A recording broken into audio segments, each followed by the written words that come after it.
भगवान कृष्ण ने गीता के माध्यम से संसार को जो शिक्षा दी है वो अनुपम है, वेदों का सार है। गीता में उन सभी मार्गों की चर्चा की गई है जिन पर चलकर व्यक्ति मोक्ष, सफलता, बुद्धत्व प्राप्त की जा सकती है। दूसरे शब्दों में कहे तो जन्म मरण से छुटकारा पाया जा सकता है। तीसरे शब्दों में कहे तो खुद के स्वरूप को पहचाना जा सकता है। चौथे शब्दों में कहे तो आत्मज्ञान प्राप्त किया जा सकता है और पांचवें शब्दों में कहे तो ईश्वर को भी प्राप्त किया जा सकता है। श्री कृष्ण ने गीता में अर्जुन को उपदेश देते हुए कई ऐसे सूत्रों की व्याख्या की है। भगवान श्री कृष्ण के वे रहस्यमय सूत्र जिन्हें जानकर आपको लगेगा कि ये सच में बिल्कुल ही सच है। निश्चय ही उनके ये सूत्र आपके जीवन में बहुत काम आएंगे। जीवन में सफलता चाहते हैं तो गीता के ज्ञान को अपनाएं और तथा भयमुक्त जीवन पाए, क्योंकि गीता तो जीवन का एक सार है। श्री कृष्ण ने महाभारत में युद्ध में अर्जुन को कुछ उपदेश दिए थे जिसे उस युद्ध को जीतना पार्थ के लिए आसान हो गया था। यहाँ दी गई गीता के कुछ उपदेशों को अपने जिंदगी में अवश्य शामिल कीजिएगा, आप भी अपने लक्ष्य को पाने में सक्षम हो सकेंगे। सूत्र नंबर 1, भगवान श्री कृष्ण अर्जुन को कहते हैं कि अगर जीवन में कभी सफलता ना मिले, यदि आप लक्ष्य को प्राप्त करने में विफल रहे तो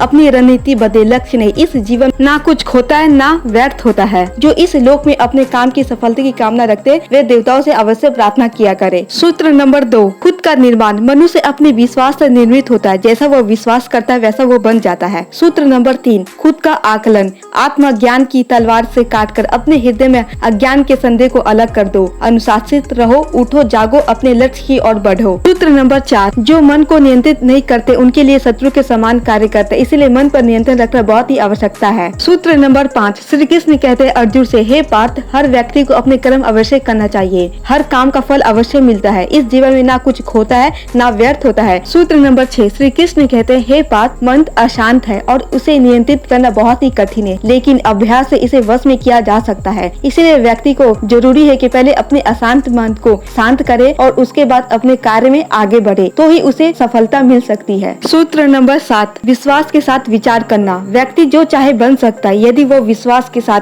इच्छित वस्तु पर लगातार चिंतन करते रहे। सूत्र नंबर 8, श्री कृष्ण कहते हैं कि कोई काम छोटा या बड़ा नहीं होता, कोई काम करने में रुचि होनी सबसे ज्यादा आवश्यकता है। अगर आप कोई काम करते हैं और उसमें आपका मन नहीं लगता तो वो काम अधूरा ही रहेगा और उसमें आप अपना लक्ष्य भी प्राप्त नहीं कर पाएंगे। तो सबसे पहले जरूरी है व्यक्ति को अपने उस काम में रुचि लाना। सूत्र नंबर 9, श्री कृष्ण कहते हैं कि खुशी मन की एक अवस्था है जो बाहरी दुनिया से नहीं मिल सकती। खुश रहने की एक कुंजी है इच्छाओं में कमी। सफलता के मार्ग को आसान बनाने के लिए श्री कृष्ण ने इन सूत्रों का व्याख्या गीता में की है। दोस्तों, गीता में उल्लेख ये उपदेश क्या जीवन में आपके कभी काम आएगी? अगर हाँ तो प्लीज आप मेरे चैनल को सब्सक्राइब कर दे ताकि ऐसे ही धार्मिक वीडियो आपसे छूट ना जाए।